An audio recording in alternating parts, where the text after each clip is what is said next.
नहीं लिखा, नाम ऊपर नीचे में जैसे वैकुंठ मिलने जा रहा है, इसको मालूम पड़ा, इसी में झगड़ पड़ा। ठाकुर का स्वभाव प्रभु तरतर कपिड़ार पर देखिए आप समान,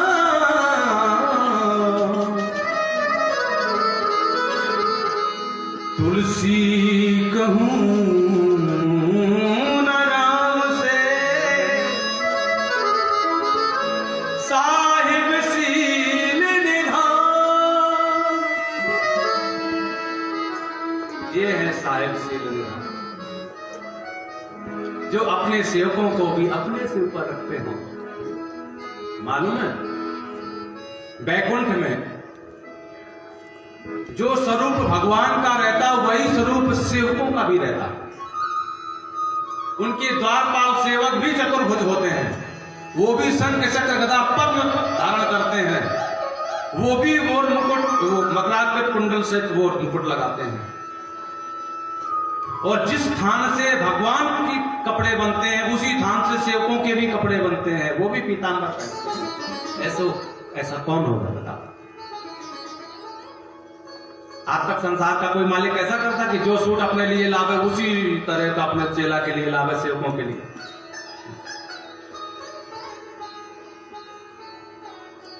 बस लायक बनना पड़ेगा। ध्यान देना,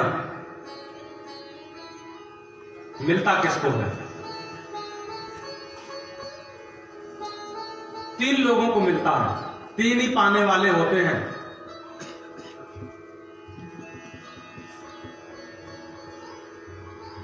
एक को मिलता है तुच्छ, एक को मिलता है कुछ, और एक को मिलता है सब कुछ।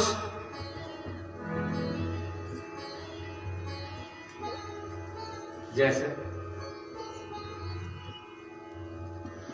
कोई दरवाजे पे आया, मैया मेरे पत्नी की साड़ी फट गई है, एक साड़ी दे दो। तो कौन सी दोगे? जो अभी अभी लाई हो, नई वाली? नहीं देंगे। एक तो देंगे नहीं, अगर देने का मन भी किया तो जो हमारे काम की नहीं, बेकार हो चुकी है, ले तू ले जा। मतलब भिखारी को क्या मिलता है? तुच्छ। और एक है आपका नौकर सेवक, 100 रुपए का व्यापार किया, ले भैया 10 रुपया ये तेरे हैं। तो नौकर को क्या मिला? कुछ। तो एक आपका बेटा है, उसे क्या मिलता है? उसे मिलता है सब कुछ। इसलिए अगर हम भगवान के पुत्र बन के रहेंगे तो सब कुछ के मालिक बन के रहेंगे। और अगर यहां आकर के लेके कटोरा द्वारे द्वारे मांगते फिरोगे तो तुम मांगना कम भिखारी का, तो भिखारी को तो तुच्छ मिलता है, तुच्छ। ईश्वर अंश जीव अविनाशी, हम उस परमात्मा के अंश हैं, उनके पुत्र हैं। आपका बेटा शहर में जाकर के भीख मांगे, आपको कैसा लगेगा? जब हमें अच्छा नहीं लगेगा तो हम उनकी संतान होकर के यदि संसार में मांगते हैं तो उन्हें कितना बुरा लगता होगा। मैंने इसे सब कुछ का मालिक बनाया, फिर भी ये भिखारी बन गया।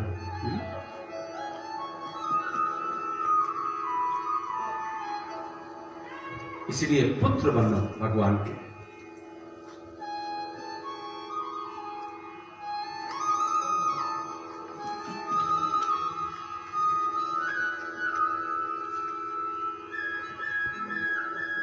राजा परीक्षित को नरकों के बारे में बताया। राजन जो जैसे कर्म करता उसके आधार पर पितृलोक में जाकर के, नरक लोक, वहां जाकर के तरह तरह से उसके कर्म की उसे दंड दिया जाता है। 28 नरकों का यहाँ प्रमुख जो 28 नरक उनका वर्णन किया, और हम नहीं सुनाते करो। जिस जगह जाना नहीं वहां का एड्रेस लेके भी क्या करोगे? जाना फिर जो भगवान की कथा में बैठते हैं उनको तो वहां कभी नहीं जाना पड़ता।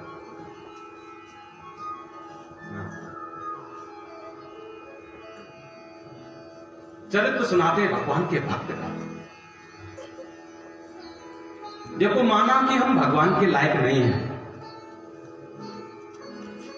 तो निवेदन कर दो, समर्पण कर दो, हे प्रभु मैं तो आपके योग्य नहीं हूं, मगर आप चाहो तो बना सकते हो। मैं आपके योग्य नहीं हूं, मगर आप चाहो तो अपने योग्य बना सकते हो। हम मगर हम बनने को तैयार हैं। तो बनेंगे कैसे? ध्यान दें,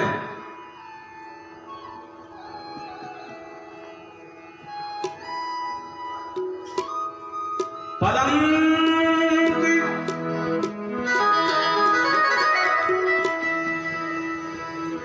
नमन्ति गुणिनो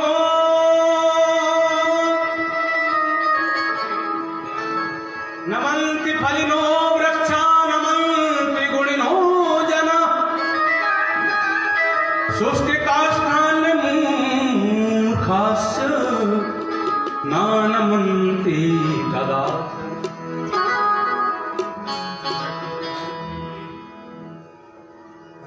जब वृक्ष फल से लद जाता है तो छूट जाता है। इसी प्रकार से गुणी जन होते हैं, उनका स्वभाव बहुत नम्र होता है। जो मूर्ख तरह के लोग होते हैं वो झुकेंगे नहीं, भले टूट जाए। तो ध्यान दें, गीली होगी लकड़ी तो उसे झुका सकोगे, सूखी लकड़ी झुकेगी नहीं, टूट जाएगी। दीपक कब तक जलेगा? जब तक उसमें रस होगा। रस नहीं होगा तो जलेगा नहीं, बत्ती तुरंत खत्म। इसीलिए आपको सरस बनना होगा, तभी तो आप जैसा वो बनाना चाहेंगे बन पाओगे। अगर अपने अहंकार में रहे तो हम कहां से बन पाएंगे? शून्य हो जाओ बिल्कुल। जाहि विधि राखे राम ताहि विधि रखे। वैसे भी कर क्या लोगे? वही यही सोई जो राम रच रहा था। इससे अच्छा है हम उन्हीं की मर्जी में क्यों ना शामिल हो जाएं। जिस दिल में आपकी याद रहे, हे प्रभु। हाँ, हमें मालूम है आपको कैसा हृदय चाहिए। जो हृदय आपको धारण किए हो, आपका भजन करता हो, तो हम तो वैसे नहीं हैं, मगर आप चाहें तो बना सकते हैं। जिस दिल में आपकी याद रहे, प्रभु दिल मेरा वो दिल कर दो। जिस दिल में आपकी याद रहे, प्रभु दिल मेरा वो दिल कर दो। जिस दिल याद रहे, प्रभु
मानते हैं कि हम उस योग्य नहीं हैं, मगर आप चाहो तो बना सकते हो।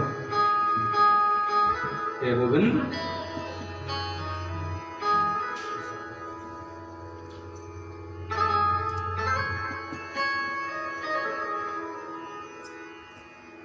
हिरण्यकशिपु ने जाकर के बाबा ब्रह्मा की दिव्य तपस्या करी और तपस्या करके वरदान मांगा कि मैं अमर हो जाऊं। ब्रह्मा जी बोले भैया अमर तो हम भी नहीं, हम तुझे कहां से कर दें, कुछ और मांगो।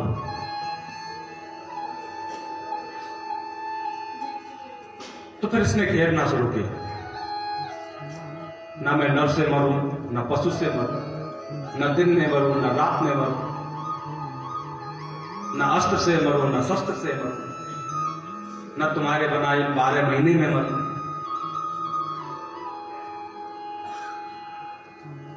न बाहर मरूं, न भीतर मरूं, न ऊपर मरूं, न नीचे मरूं। ब्रह्मा जी बोले तथास्तु।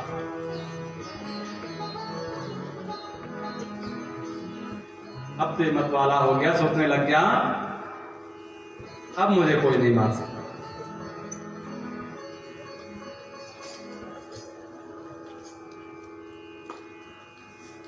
मगर इसका जो सबसे छोटा बालक है, जिन्हें हम प्रहलाद के नाम से जानते हैं, ये देवर्षि नारद के यहां इसका जन्म हुआ था, उन्हीं के आश्रम में रहा है। तो देवर्षि नारद की शिक्षा के द्वारा ये बालक भगवत भक्त था, भक्ति प्रकट था।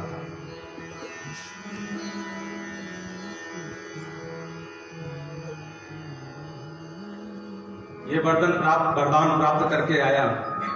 इसने छोटे बालक अपने प्रहलाद को देखा, बड़ा प्रसन्न हुआ। अरे बेटा, उठा के गोद में ले लिया। अच्छा एक बात बताओ, तुम्हें अच्छा क्या लगता? प्रहलाद जी कहते हैं पिताजी, तत्साधुमन्ये सुरवर्य देहिना सदा समुद्वीर्न दिया मसद्ग्रहा हेत्वात्मता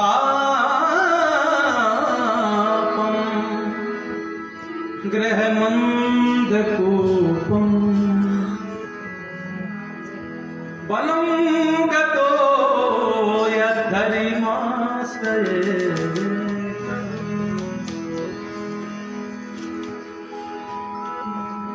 पिताजी, हमको लगता है ये संसार अंधा कुआं है, अंधकूप है, इसलिए इसको छोड़ करके एकांत में बैठ करके भगवान का भजन करना चाहिए, वन में जाके भजन करना चाहिए। सोचने लगा ये दैत्य कुल का बालक कैसी बातें कर रहा। तुरंत पत्नी की ओर देखा, यही शिक्षा दी है तुमने बालक? क्षमा करने, आगे समझ जाएगा, जरूर इसको अपने विद्यालय में भेजना पड़ेगा। शुक्राचार्य के पुत्र हैं षंड और मग्ध। हिरण्यकशिपु का दैत्य हितकारिणी महाविद्यालय चलता था, उसी में पहुंचा दिया। ले जाओ, दैत्यों की विद्या सिखाओ इसको। वो ले गए उनको। मगर ध्यान दें,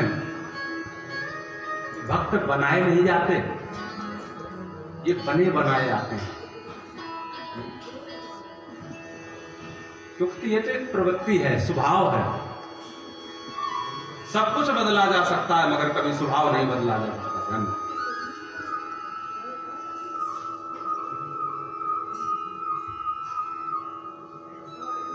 इसने फिर बुलाया एक बीच में, प्रहलाद बताओ तुम विद्यालय में रहे, तुमने क्या सीखा? ये कहता है पिताजी मैंने एक नहीं 9 विद्याएं सीखी हैं। 9 विद्याएं। 9 विद्या? क्या सीखा तुमने? आज अपने पिताजी को नवधा भक्ति सुना रहे हैं। श्रवणं कीर्तनं विष्णु स्मरणं पादसेवनम् अर्चनं वन्दनं दास्यं सख्यमात्मनिवेदनम्।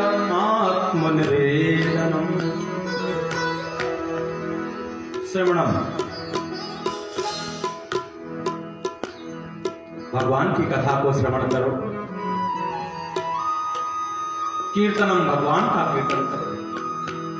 विष्णु स्मरणम, भगवान विष्णु का स्मरण करो, उन्हीं का पाद सेवन करो।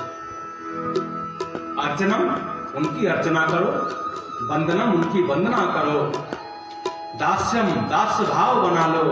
आत्मनिवेदनम, आत्मनिवेदन समर्पण कर दो भगवान के सामने। हिरण्य कश्यप ने कहा, ये दैत्य के चंदन रूपी वन में ये बबूल का कांटा कहां से आ गया?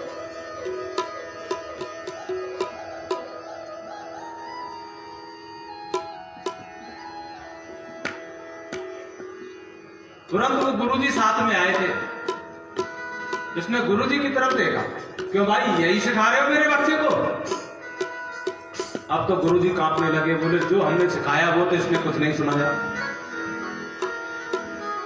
और जो बात हमने कभी भूल से भी नहीं कही वो पूरा वृत्तांत बताए चला जा रहा। ये खुद तो मरेगा, हमारे भी प्राण संकट में डाल दिए। तो गुरुजी पहले से ही कांपने लगे। यही पढ़ाते हो? तुरंत गुरुजी बोले, न मत प्रणीतम, हमने नहीं पढ़ाया ये कुछ। तो फिर क्या कोई और पढ़ा के जाता है? न परत प्रणीतम, किसी दूसरे ने भी नहीं पढ़ाया। तो फिर ये सब बातें कहां से जानता है? सुतो वदत्ते तवेन्द्र शत्रु,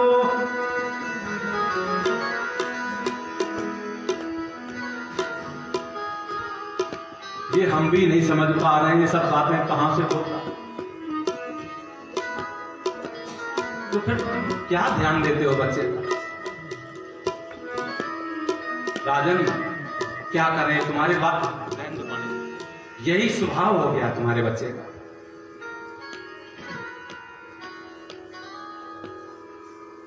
जब स्वभाव बन जाएगा किसी चीज का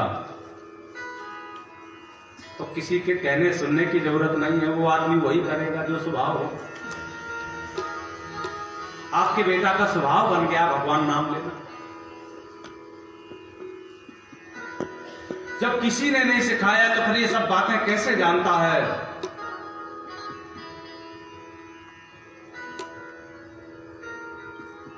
एक बात बताओ, जब तुमको इन्होंने नहीं सिखाया, किसी और ने नहीं सिखाया, तो फिर ये बातें तुम्हारे अंदर आई कहां से?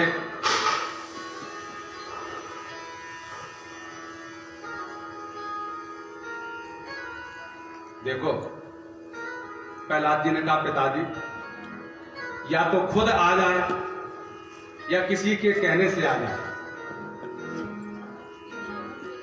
मगर ये तो वही बात हुई एक राजा की, जैसी कन्या विवाह योग हुई, राजा ने कहा मंत्री से कोई बढ़िया योग्य वर हो, मगर एक चीज ध्यान रखना, उस लड़के में 100 गुण होने चाहिए।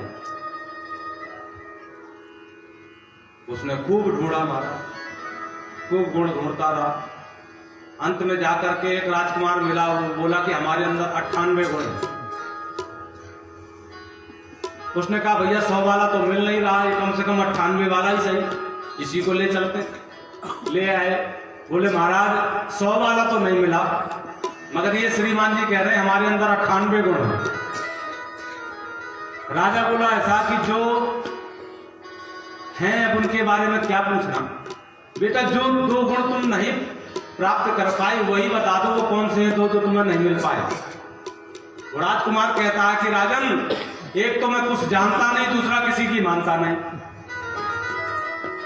बस यही 2 गुण हमारे अंदर नहीं। अब बताओ कितने गुण है उसके अंदर? तो राजन, मतिर कृष्णो परता सतो, पिताजी ये भक्ति या तो स्वतः मिल जाए या किसी संत के कहने से मिल जाए, ये तो करने से मतलब है।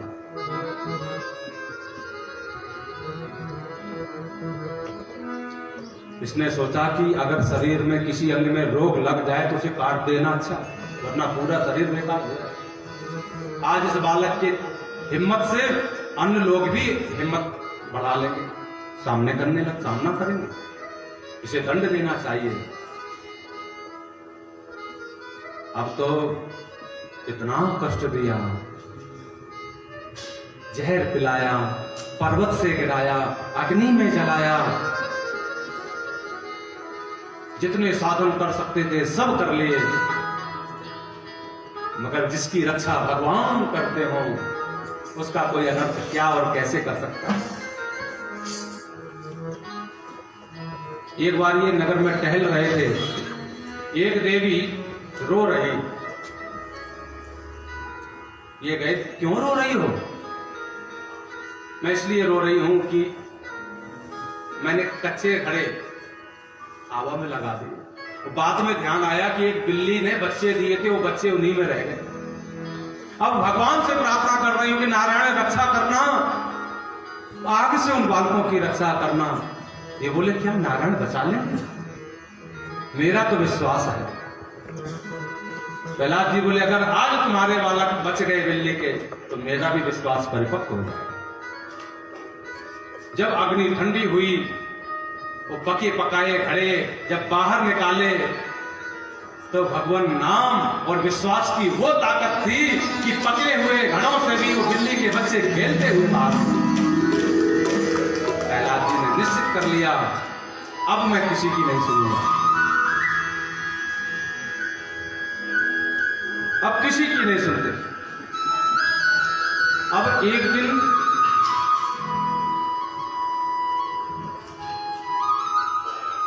गुरुजी नहीं थे विद्यालय में।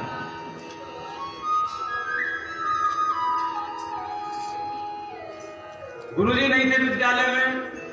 प्रहलाद जी को घेर करके सभी जिनके विद्यार्थी सहपाठी खड़े हो गए साथ।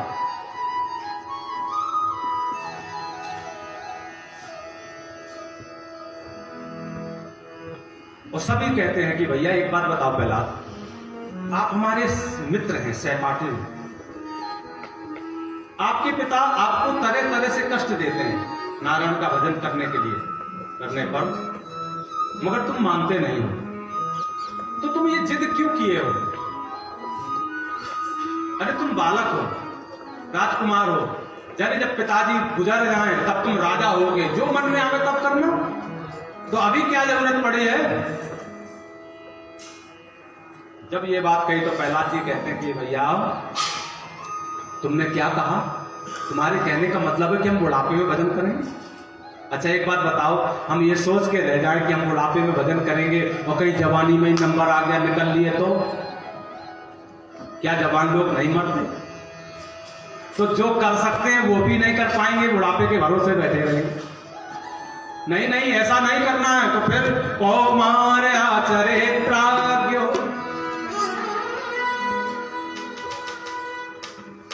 इसलिए बाल्यावस्था से भजन करना चाहिए, बचपन से भजन की आदत डालनी चाहिए। तो तुम्हारे पिता तुम्हें कष्ट देते हैं जो हमसे सहन नहीं होता। आप तुम हमारे मित्र हो, हमें बड़ा कष्ट होता। प्रहलाद जी बोले लाख कष्ट देते हो, ये बताओ मेरा क्या बिगड़ा आज तक? मैं तो जैसा था वैसा ही हूं। अरे जो भजन करता है, जिसका तुम भजन करते हो, वो स्वयं तुम्हारी रक्षा करता है, इसलिए मेरा कभी अनर्थ नहीं होता। तो फिर एक बात बताओ, अगर हम भी भजन करें तुम्हारे साथ तो क्या तुम्हारा नारायण हमारी भी रक्षा करेगा? अरे कैसी बात कर दी भैया, जरूर करेगा। नारायण तो सबकी रक्षा करते हैं। अच्छा तो फिर हम भी भजन करेंगे। तो आज तो भैया एक ने हारमोनियम लिया, एक ने ढोलक लिए, मजीरा। श्रीमन्नारायण नारायण नारायण,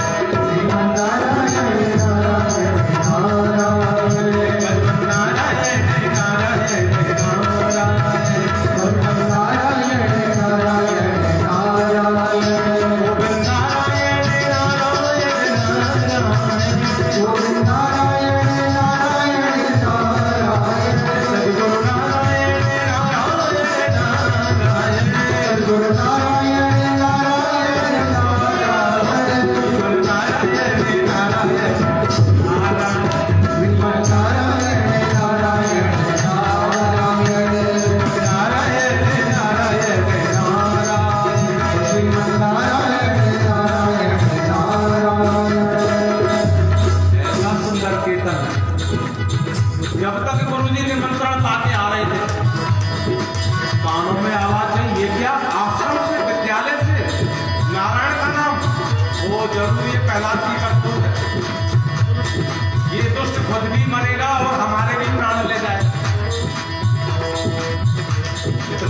समझाया, मानता नहीं।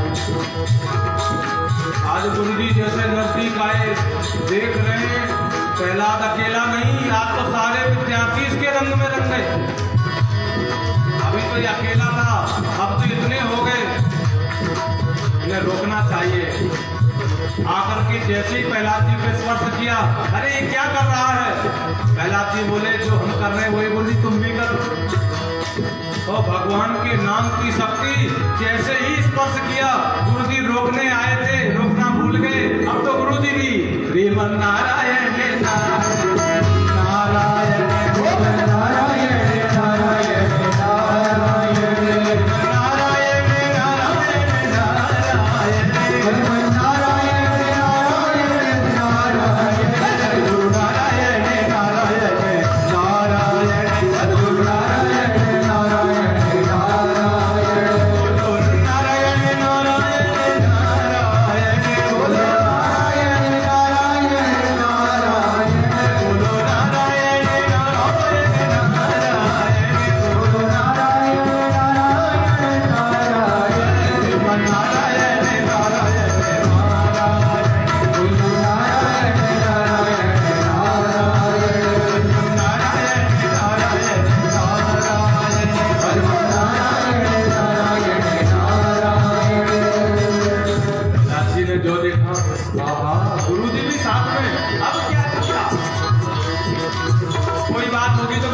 प्रहलाद जी ने सोचा, देखो आज गुरु जी हमारा साथ दे रहे हैं, तो नगर वासियों का भी इनकी भी हिम्मत बढ़ानी चाहिए।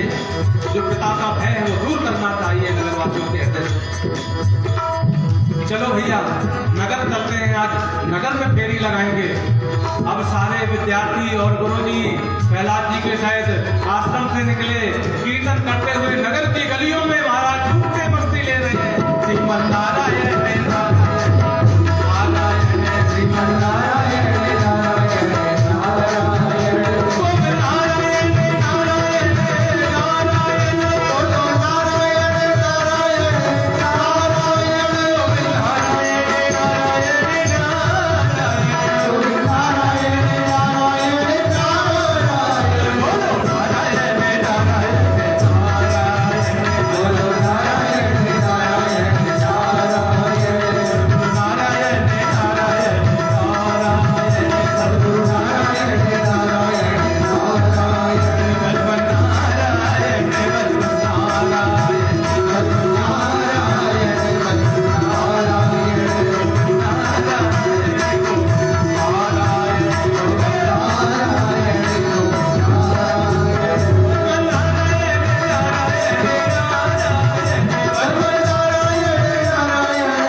आज नगरवासी भी शामिल होते जा रहे हैं, संख्या बढ़ती जा रही है।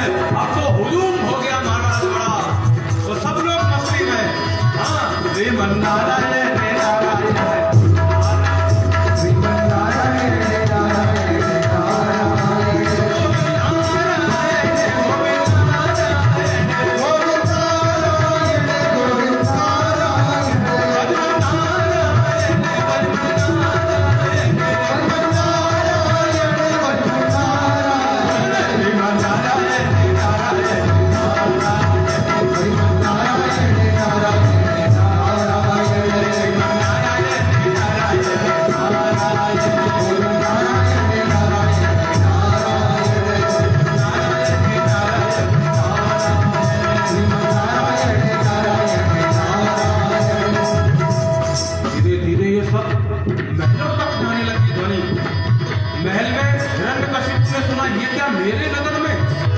मेरे शत्रु का नाम, ये कौन है? सेवकों से कहा जाओ पकड़ के लेकर के आओ जो भी हो, और सुनो मेरे सामने लाना। आज उसे सबके सामने दंड दूंगा। इतनी हिम्मत किसकी है? सेवा सेवक गए पकड़ने के लिए, सिपाही भागे गए। देख रहे हैं गुरुजी भी नाच रहे हैं, कैलाशी भी नाच रहे हैं, सारे सखा नाच रहे हैं। ये क्या, अब तो नगरवासी भी इनके साथ हो गए। आज सारे सेवक रोकने आए थे। जो सेवक जिस बालक पर हाथ रख दे उसी के शरीर से ऐसी नाम की शक्ति निकले कि वो सिपाही पकड़ने आया था, रोकने आया था, वो भूल जाए और वो भी श्रीमन्नारायण नारायण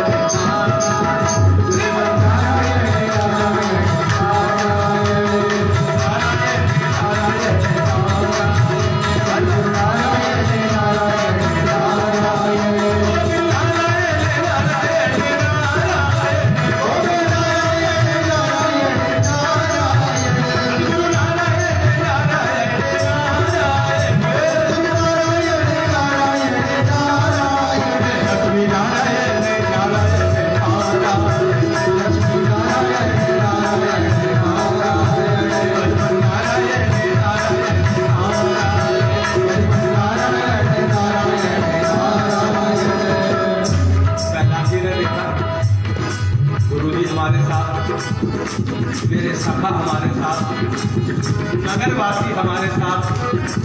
यही नहीं, अब तो हमारे सैनिक भी हमारे साथ। अब डरने की जरूरत नहीं। अब आज पिताजी से बात हो जाए दोनों, पिताजी ही रह गए। चलो पिताजी की तरफ चलते हैं, महलों की ओर चल रही है। हिरण्यकशिपु को सोच रहा है ये क्या है, जो भी जाता कोई लौट के ही नहीं आ रहा। ये ध्वनि और नजदीक आती जा रही है। आज सभी लोग मिलकर के महलों की ओर चल रही है। महाराज पिताजी को आज ये बात सिखाएंगे, भजमन नारायण है नारायण नारायण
चली जा रही।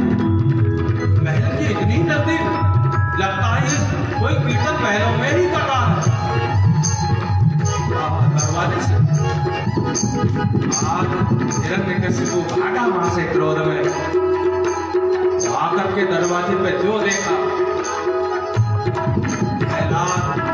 सारे विद्यार्थी, नगरवासी, मेरे सैनिक, दुष्ट ने अपने साथ सबको मिला दिया।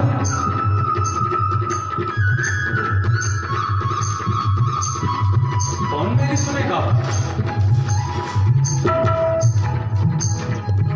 कोई ना कोई बात है। ये सैनिक पकड़ने गए थे, ये नाच रहे हैं, मेरे सामने नाच रहे हैं, इनका दुस्साहस देखो। कोई ना कोई बात है, इसलिए इनको स्पर्श नहीं करना। वहीं से बोला बंद कर दो। प्रहलाद जी बोले भैया बंद करो, थोड़ी बात होने दो पिताजी से। क्यों रे, तुझे डर नहीं लगता मुझसे? जी पिताजी बिल्कुल नहीं लगता। क्यों?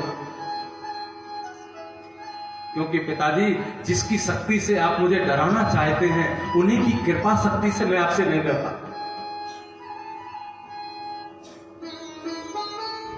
अच्छा एक बात बता, वो तेरा भगवान विष्णु कहां रहता है? पिताजी ये बताओ, वो कहां नहीं रहता? वो तो सब जगह रहता है। कण कण में रहता है। वो करता क्या है?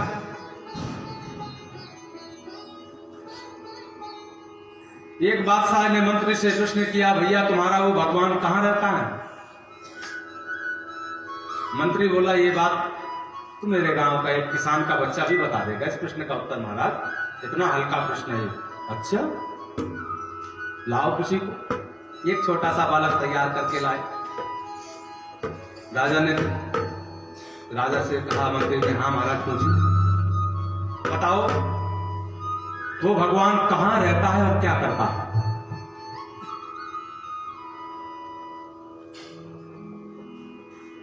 वो बालक बोला,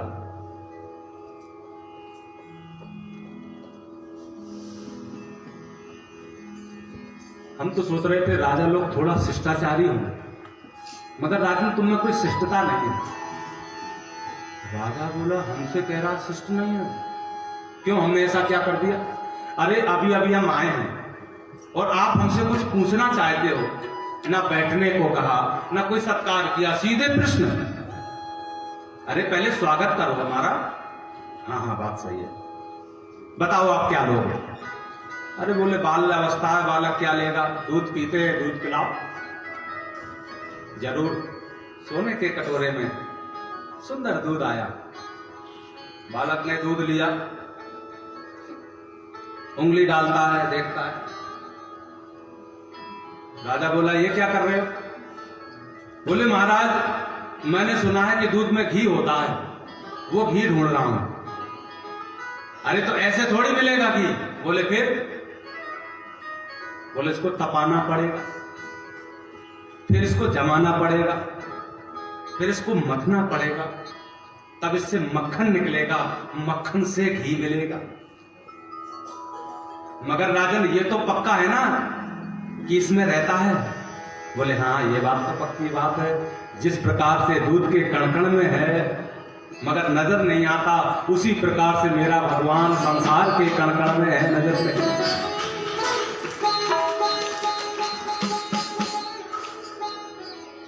तो नजर कैसे आएगा? तपस्या से पहले जीवन को तपाओ, संयम के जामुन से जमाओ, मुदिता की मखानी से मथो, तब भगवान नाम रूपी मक्खन आएगा, उसको तपाओगे फिर भगवान मिलेगा। समझे? हाँ हाँ समझ गए। अब ये बताओ तुम्हारा भगवान करता क्या है? बालक बोला, अच्छा एक बात बताओ, हमने आपके एक प्रश्न का उत्तर दिया? बोले हाँ दिया। तो ये बताओ गुरुजी तुम हुए कि हम? राजा बोला, नहीं नहीं अब गुरु तो तुम ही हुए। हम गुरु हुए ना? बोले हाँ। तो फिर ये कहां का संस्कार है? गुरुजी नीचे खड़े, चेला सिंहासन पे बैठा।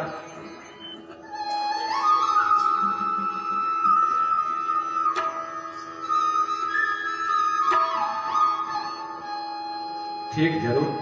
अब राजा तुरंत उतर के नीचे आ गया। ओ किसान का बालक सीधे गया जाके सिंहासन पे। राजा कहता, अब बताओ क्या करता? बोले अभी भी नहीं समझ में आया? मेरा भगवान कुछ नहीं करता, यही करता है। तुम जैसे अहंकारियों को पद से उठा के नीचे उतार देता है, तो हम जैसे गरीब बालकों को नीचे से उठा के सिंहासन पे बैठा देता है। यही काम है मेरे भगवान का। राई ते पर्वत करे पर्वत राई मां, मूकम करोति वाचालम पंगुम लंघयते गिरिम, यत् कृपा तमहम वंदे परमानंद मास।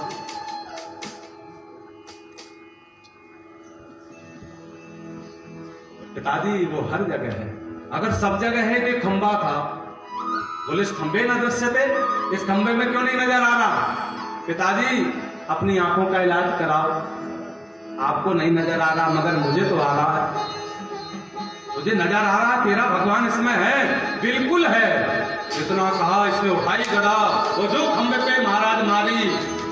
आज देखो भगवान कोई वो खंबे में आसन लगाए नहीं बैठे थे, मगर अपने भक्त के वचन की रक्षा के लिए भगवान उस खंबे से प्रकट हो गए। बोलो नरसिंह भगवान की। ऐसे भक्तों के वचन की रक्षा, दिव्य स्वरूप, शरीर मनुष्य का, सिर सिंह का, बड़े बड़े नाखून। इसने जो देखा ऐसा तो कभी देखा ही नहीं। भागा डर के महल के अंदर। भगवान ने जाकर के तुरंत पकड़ लिया और लेकर के देहरी पर बैठ गए। यही समय रहा होगा। ये बोला सुनो सुनो, तुम मुझे मार नहीं सकते। भगवान बोले क्यों? क्योंकि मैंने बाबा ब्रह्मा से वरदान लिया है। क्या वरदान लिया? हमने वरदान लिया है ना मैं नर से मरूं ना मैं पशु से मरूं। भगवान बोले हमारी ओर देख, ना मैं नर हूं ना मैं पशु हूं, और मैं नर भी हूं और मैं पशु भी हूं। मैंने वरदान लिया है ना मैं दिन में मरूं ना रात में मरूं। भगवान बोले देख, सायंकाल का समय है, इस समय ना दिन है ना रात है। मैंने वरदान लिया है कि मैं 12 महीने में मेरी मृत्यु नहीं हो। भगवान बोले 13वां महीना मधुमास अधिक मास तेरे लिए बनाया है।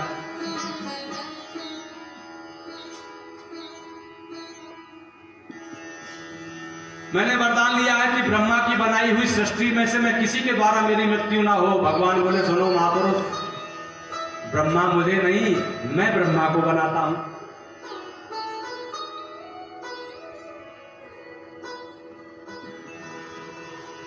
आप फिर भी नहीं मार सकते मुझे। क्यों? मैंने वरदान लिया है ना मैं नीचे मरूं ना ऊपर मरूं। भगवान ने गोद में लिटा लिया। बोल बता तू ऊपर है कि नीचे?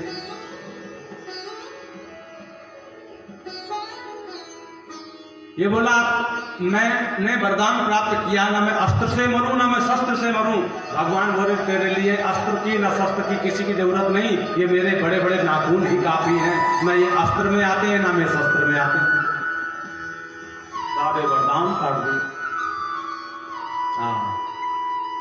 इसके हृदय में नाखून लगा करके इसके हृदय को फाड़ दिया।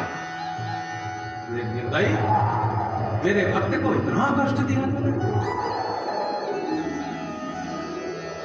बोलो नरसिंह भगवान की जय। इतना क्रोध भगवान का, इतना क्रोध। सारे देवता खड़े हैं पर कोई नजदीक नहीं जा रहा। किसी की हिम्मत नहीं पड़ रही। आंख फड़फड़ा रहे।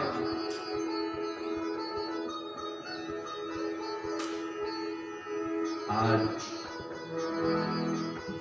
कुछ देवता भागे भागे गए लक्ष्मी जी के पास। भैया जल्दी चलो, आज भगवान ने देखो कितना सुंदर स्वरूप बनाया है, मगर क्रोध इतना आ रहा है उनको, वो शांत नहीं हो रहे। लक्ष्मी जी बोली चिंता मत करो, जैसे ही मैं जाऊंगी सोई क्रोध उनका ठंडा हो जाएगा। अच्छा भैया तो आप जल्दी चलो। सुंदर थाल सजाया लक्ष्मी जी ने। तो आई भगवान के पास, और भगवान तो नरसिंह स्वरूप था, कभी देखा नहीं था। जो लक्ष्मी जी नजदीक आई भगवान ने एक दहाड़ लगाई। कहां थाली कहां भैया, भागी भागी तो कौन से सिंह के सामने खड़ा कर दिया। मेरे स्वामी ऐसे, मेरे स्वामी तो शांताकार भुजग शयन पद्मनाभम सुरेशम विश्वाधारम गगन सदसम मेघवर्णम लक्ष्मी कांतम कमल नयनम। ऐसे हैं हमारे स्वामी। योग ध्यान वंदे विष्णु भवहरणम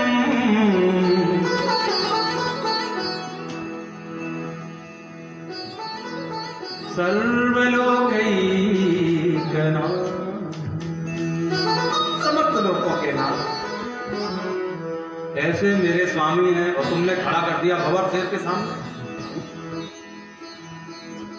शिव जी भी दूर से देख रहे हैं, ब्रह्मा जी भी देख रहे हैं, सारे देवता देख रहे हैं, किसी की हिम्मत नहीं पड़ रही। तो आज सारे देवताओं ने, ब्रह्मा और शिव जी ने कहा कि सुनो एक काम कर, गाय कितना भी मारती हो उसका बछड़ा उसके पास कर दो, शांत हो जाएगी। तो ये अवतार जिसके लिए लिया है वो है कारण प्रहलाद। प्रहलाद को भेजो भगवान के पास, वही शांत कर सकता है। आहा, प्रहलाद जी हाथ जोड़ करके गए भगवान। जो प्रहलाद को देखा, आज भगवान के भी नेत्र सजल हो गए। देखते ही भगवान तुरंत प्रहलाद को उठाया, वो अपनी गोद में लेकर के जीवन से चाहते उसको। मेरे प्यारे भक्त, कितना कष्ट दिया तुझे। बोले प्रभु प्यारे कोमल अंग तुम्हारा, असुर ने सारे मम नाम एक गाने। कितना कष्ट दिया। गिरते गिराए पूरी जल में डुबाए,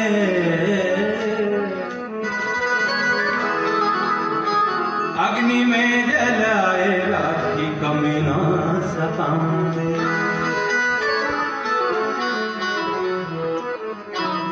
उड़ते लगाए लपटाए प्रभु बार बार,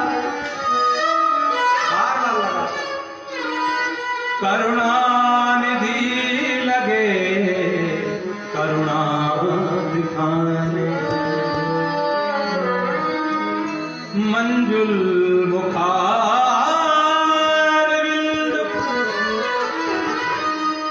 चूम चूम कहे प्रभु। क्या कह रहे भगवान? क्षमा करो भक्त मोहे देर भैया। मेरे प्यारे भक्त, मुझे क्षमा कर देना, इसने इतने कष्ट दिए तो मैं अब जा करके आया। अरे नहीं नहीं प्रभु, कैसी बात करते हो? अच्छा एक बात बताओ, लाख मुझे कष्ट दिए हो पर मेरा हुआ क्या? क्या मेरा कुछ नुकसान हुआ? मेरा एक बाल भी कोई टेढ़ा नहीं कर सका। क्यों? क्योंकि आपकी रक्षा, आपके द्वारा मैं रक्षा किया जाना है। और जिसकी रक्षा भगवान आप करते हो,